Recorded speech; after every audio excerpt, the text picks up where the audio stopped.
So up until about 3 months ago, I hadn't heard about the QSP knives. That is until I saw a few Instagram posts from Levon of the Knife Nuts podcast show. I then proceeded to ask him what he thought of the knives. Then I eventually asked him, and after such, he then assured me, "Mark, it's a good knife." Now at this point in the story, I still don't have the knife, but since it's YouTube, part of the experience is drawing out the story. Then I slid into the DMs on my IG, and it seemed they had contacted me in the past.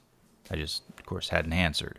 I mean, a lot of companies contact me about stuff via DMs and emails, such as Tax Slayer, you know? Woo! Whoever the fuck Case Martin 2.1 million followers is, and whatever part of hell they are currently rotting in.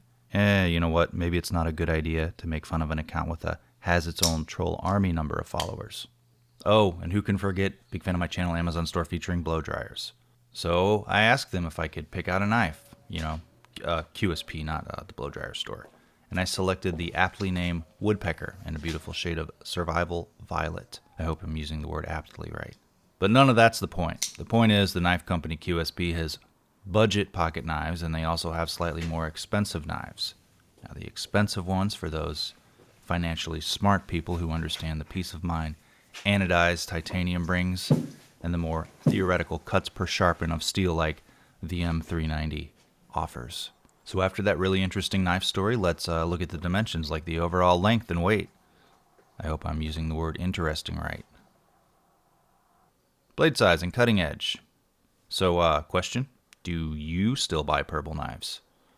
Is purple relevant to the IKC anymore? Handle size and grip area? Is red the new purple? Spine thickness and handle thickness. And furthermore, is Merlot the violet of the red knife genre? Tallnesses. And what the hell is the IKC, Eugene? Huh?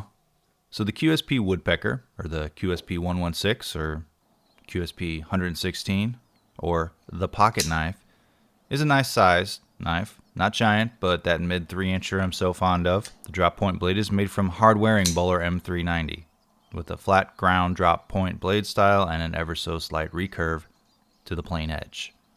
Now, seeing as it's M390, the Woodpecker falls in the $185 price scale, as you may have sort of guessed.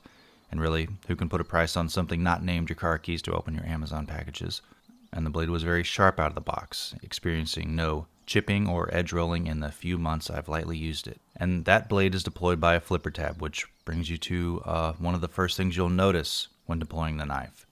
Other than how you're going to have to come up with another $185 more for rent this month, the thing is how smooth the deployment and the closing of the blade is, which I'm sure is partially due to the ceramic bearing system the blade pivots on. No adjustments were necessary on mine to the pivot, and it's possible to close it by just reorienting your wrist, which should please the how many shakes crowd. Lock disengagement is easy on the hand because the edges are chamfered, and the D10 is strong enough that even though the blade opens and closes like butter, you can't get it to open by flinging it downward, even if you're a real hard ass. Just like the lock, the handle is nice and comfortable with no hard edges, which should give the tender-handed knife fondlers a sense of joy. The easiest comparison to fit and finish on the handle and the entire knife, of course, would be Wee, Kaiser, or Riot, because those are made in China. I personally prefer a usable grip area of around 3.5 inches to prevent finger crowding, and this works for that. It's not, for overly large hands, it kind of, the back there, you may have to rest your pinky on if you have a larger hand. The knife keeps its weight sort of reasonable by some internal milling, which is fancy knife guy for just knocking down unnecessarily thick areas inside the titanium handle slabs. The pocket clip isn't reversible, but it's positioned in an ideal place for righties. Tip up, blade backward in the right pocket. And while the left-handed freaks of nature among us might cry foul, the whole quick deployment from the right pocket is mainly for tactical fantasy cosplay. It's not deep carry, and a little over 1/2 inch of beautiful shimmering violet sticks out of the pants during carry. And I found the pocket clip has an excellent balance of staying in the pants versus putting it back in your pants. And I think there's some sort of a life lesson in that last sentence. For the comparison section, I went full purple, showing only the most extravagant of knife hues. If you don't like purple in your knives, I don't want to mince words here, but I hope you die cold and are buried in an unmarked grave with a buck 110 in your pocket and a frown on your face. First, the sassy QSP. Of course, we're going to examine the quality of the purple on the knife first. It's more of a violet that has an iridescent ghost of purple if the light hits it just right. Presumably it's named the Woodpecker because its best use is to rapidly and repeatedly stab trees. Perfect for angry teenagers. While the looks aren't bad, and of course we're going into a pretty subjective metric here, it's probably what keeps it from being a top 10 knife for me.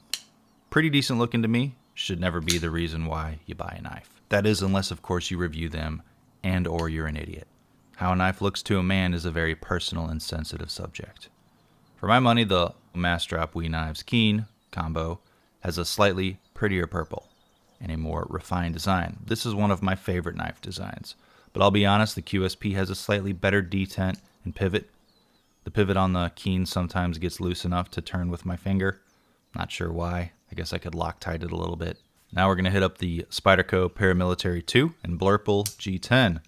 I love the knife and the compression lock. Probably the best choice for most of the purple curious knife people here. Light, dependable, and easy to sharpen on the Spyderco Sharp Maker. I think it runs about $150 now. I don't know, what do they raise their prices to this year? It's going to be like $200 in 3 or 4 more years. Now a clone of the Sienkiewicz design that only a few of the original exist in the world. So these aren't production. I mean, they're production for the Chinese company that knocked it off. And they can be found in super legit stores on AliExpress with especially high-end steals for the price.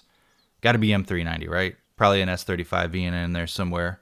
This one adds a touch of realism by labeling it D2. It's about $80. It's actually a pretty decently made knife. Just using this as a comparison of what you can get in a Chinese knockoff in quality for, a little bit less money. Now another knife, not full purple, with purple accents. It's about a $350 knife outfitted with all the scusses here, the scusses on the clip and the scusses on the pivot. And it's got carbon fiber too. It's called the Massdrop Orca. Not as smooth of a hand fondling experience, and my finger skin often gets pinched between the scales and the liner lock. I mean, I am pretty tough though. Nothing I hate about the knife, but it's not worth the full Massdrop retail. The looks can be described as pretty decent to me. I feel like they're on par with the QSP Woodpecker. Are we done? I hope so. The Woodpecker is a pretty good knife. For me, the should I buy it always rests on how well you like the design versus the price you're paying. And then, of course, you go on to the materials and think about it further. And the materials and quality are all, pretty good here. It's not too bad in the weight department either, at only 4.5 ounces-ish. The solid construction and fidgetability are all bonuses too. Now, I reviewed this one because I heard they were nice, and that opinion has not changed since the review. Anyway, if you heard this channel was good and, you liked this video, support your favorite YouTube idiot by giving the video a thumbs up, telling your grandparents about me, leaving a comment, clicking that bell to be alerted when I drop new videos. Say hi to my patrons. You can be one for as little as $1 a month in 3 minutes of your time, if you follow the link in my description. Buy a t-shirt and join the nearly 20 people in the whole world who own one. It's like you're part of a really exclusive but kind of shitty club. Follow me on Instagram, where I post more often. It's fine to get Instagram just for me. It's okay. And, of course, Facebook's abuse of your data. With that said, thanks for watching.